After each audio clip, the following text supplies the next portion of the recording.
Happy Friday, folks. Today's topic is really pulling back the curtain on what this career upgrading, this career transformation journey looks like and feels like and what it takes. And this week, as part of the People Stack Career Transformation Challenge, we've been talking about advancing. So you've built that solid foundation. Now you're moving toward that goal, getting the promotion, landing the job, and doing it while you're working fewer hours. And so this week we've been talking about getting executive buy-in, going on interviews, and really just starting to optimize what you've been doing to work fewer hours. And the fact of the matter is, so many people don't even get there because they don't realize they know that it's kind of part of the process. Like, yeah, I got to go on interviews and I gotta talk to my boss's boss and all of that. But they don't do it, and they don't really do it. They only try. They don't actually do the thing and move forward. And so I want to pull back the curtain a little bit because every day I speak with technical managers who are struggling to upgrade their careers. They desperately want to build that excellence. They desperately want to have a measurable positive impact, and they want to do it together with their team. And they want to be able to evangelize that excellence from a place of integrity, from a place of authenticity, without coming off snooty or robotic or just in any way that feels icky or bad. But they're not able to do it. And it's for a variety of reasons often. Like sometimes people aren't really able to build that excellence and then evangelize that excellence because they're scared of doing it wrong. And in some ways, that's not an unfounded fear, because if you self-promote, if you evangelize in an inauthentic way, in a way that comes off as robotic, in a way that just comes off as if all you're focused on is more money or whatever it is, yeah, you can absolutely burn some bridges along the way. And the same thing with building that excellence. Part of building excellence is making mistakes and learning from those mistakes and learning from those failures. But if you don't have a system, if you don't have strategies to help you move forward and bounce back and really learn and grow from those mistakes and from those failures, and knowing that those failures are part of the journey, as opposed to, oh shoot, am I doing it wrong? Like that can be absolutely scary. And the other part that's scary about this career upgrading journey, especially for technical managers and technical leaders, or people who want to be technical leaders and really tap into that leadership, is that you're great at what got you here. You're great at coding, at building, at analyzing the individual contributor stuff. And that's awesome. Own that. Celebrate that. You would not be here if you weren't an awesome coder, an awesome analyzer, an awesome builder. But you have to realize that in order to move forward and get beyond where you are right now, to break through that barrier and to get unstuck, you got to leave that behind. You got to say, this is what got me here, is my tech stack. But what's going to get me further to a leadership position and to higher level leadership positions is my leadership stack, my people stack. And that's scary, to leave almost a part of your identity behind. I'm a coder, I'm an awesome coder. This is who I am. I can't not be that. And you can't really see anything else. But in order to get beyond that, it's about saying, I'm not going to be that awesome coder anymore. I am going to lead teams of awesome coders, of awesome builders, of awesome analyzers. That's my new identity, and I claim it. That's what I'm doing, and that's what I'm destined to do. So that's one of the hurdles. I mean, another hurdle is about getting recognized for all the value that you're adding. Because you are adding value. You wouldn't be here if you're not. You wouldn't be in this group. You wouldn't have chosen to be in this group and watching this video right now if you're not adding some value. Because the fact that you're in this group, the fact that you're watching this video means that you want to do better. You want something better for you, for your team, for your family, for all of your loved ones. And you realize that in order to really walk this path toward that dream career as a technical leader, it's going to involve self-promotion. It's going to involve evangelizing your excellence.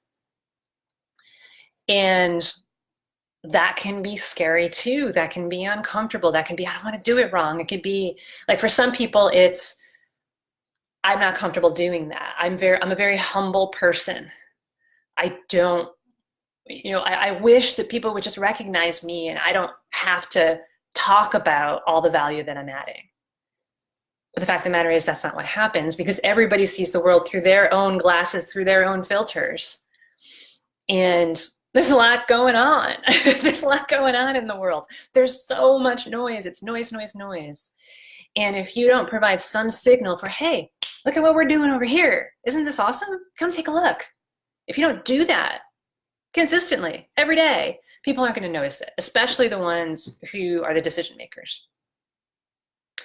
And for some people, other people have no problem talking about their value, but they've run into problems in the past with maybe taking it too far, maybe being perceived as too pushy, being perceived as too robotic, being perceived as too something that people don't like and don't respond well to.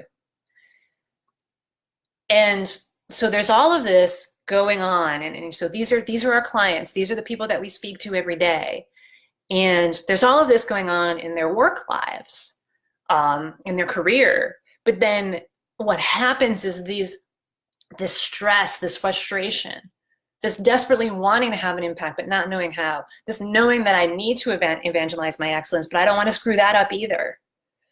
It seeps, the negative feelings, the stress seeps into other areas of your life as well. And I'm going to venture a guess that a lot of you that are listening right now, that this has started to happen. And that for those of you that it hasn't started to happen, that it will.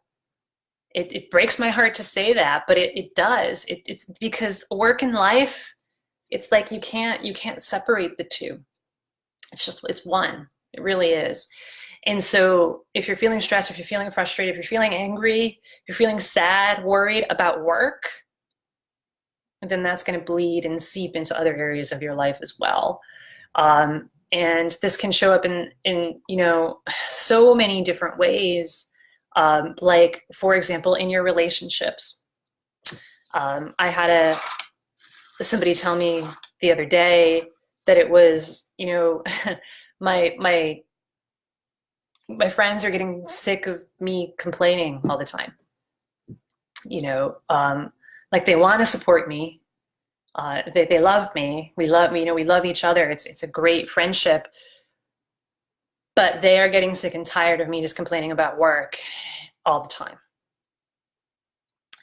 And that can negatively affect relationships because people don't want to hang out with you anymore. And if you have a spouse, if you have a partner in life who you spend a significant amount of time with, they love you. They love you to death, but they can only take so much of it because they got their own stuff going on too. And for those of you with kids, it can start to affect your relationship with your kids because they notice that mommy isn't the same anymore. Why does mommy keep complaining? Why isn't mommy fun anymore? Why isn't she playing with me as much? Why isn't she smiling as much? When I'm trying to tell her a story about what happened at school, she's just staring at her phone. That's like a stab through the heart. Like it starts as just like a little pinprick and a little paper cut. But then like the kids notice that stuff. So this is what happens, and this is how it shows up in both your work life and in other parts of your life as well. And the bottom line, and again, it breaks my heart to say this, but I've seen it happen too many times to not share this with you. because I don't want this for you, but if you don't fix what's broken in your career right now, you're never going to fix it.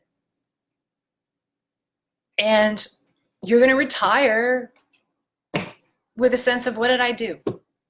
With a sense of irrelevance, with a sense of regret that you never took that leap to finally like break through and claim that dream career. So there is another side of this, because it doesn't have to be that way. That there are a lot of technical managers who are struggling to upgrade their careers and communicate their value and get recognized for their value and overcome all of the obstacles that I just talked about in terms of building excellence, evangelizing excellence. And it's really only a small handful of technical managers who are doing that, because they're the ones who know what's behind that curtain. And what's behind that curtain is that journey, the steps to that journey that I've been sharing with you at a very high level throughout the Career Transformation Challenge. What's on this right here. This is like a sneak peek of what's behind that curtain. Needing to clarify and evangelize and get advocates and get executive buy-in and negotiate and celebrate and all of those pieces. That's what's there. And that's what we're showing our clients how to do, how to walk that path, and how to do it without sacrificing their work-life balance, without sacrificing their integrity. And they're commanding 200 to 300K plus salaries for that. So that's what it is. That's what we help our clients to do.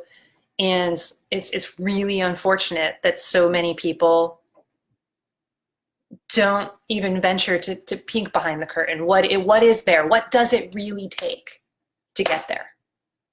So if you want to find out how to make this happen in your career so that you can command a salary of 200K or more without moving to San Francisco. If you live in San Francisco, the salary is going to be higher than that, the salary goal. We want a stretchy salary goal. To do that, to command a premium salary as a technical manager, to do that while you have a Zen-like work-life balance, to do that without sacrificing your integrity, while you're doing it from your own voice, not feeling like it's forced or icky or robotic. If you want to learn how to do that, then book a call with us. And what we're going to do is we're going to pull back the curtain and we're going to talk about what these strategies are that the top 1% of technical managers know that you don't. And we'll talk about how to make these strategies work in your career, with your team, where you live, whether it's in San Francisco, whether it's in middle of nowhere, Oregon, or somewhere, or whether it's East Coast, West Coast, North, South, doesn't matter. We'll show you how to make that work for you. And if you want our help to implement that, if you want an expert guide along this journey of career transformation as a technical manager, then we'll talk about that too and what that would look like. So go ahead and book a call with us, thepeoplestack.com/talk. Did I get that right? I say it like hundreds of times, but then I second guess myself. thepeoplestack.com/talk. Book a call with our team, and we'll chat and we'll share those insight strategies with you. Not just at a high level, but at a more specific level that you're going to see how it can happen for you in your situation. And how to make that work. So that's the message of the day, folks. Are you ready to see what's behind the curtain? Are you ready to meet Oz? Because we will introduce you and we'll show you what's really behind there. It may not be what you expect, but it works. And we've helped hundreds of technical managers to claim their dream careers. And you can be that next one. All you have to do is book a call, thepeoplestack.com/talk. Have a wonderful weekend, everybody. And next week, we will be moving on in the Career Transformation Challenge to taking that leap of faith, negotiating. You've gotten that, yes, we want to hire you. Okay, now let's talk numbers. Now let's talk numbers. Or if you're wanting to, claim this dream career and do all of this without working your butt off 50 plus hours a week, the leap there is basically downsizing, working fewer hours, but doing that knowing that you have a system in place and that you're still going to be as effective as you were before, if not more. It's really saying no more often. So downsizing and delegating and automating and eliminating. So that's that leap of faith there. So we'll talk all about that next week. So that's it for today, folks. Have a wonderful weekend, and we'll see you next Wednesday for the next video. Take care.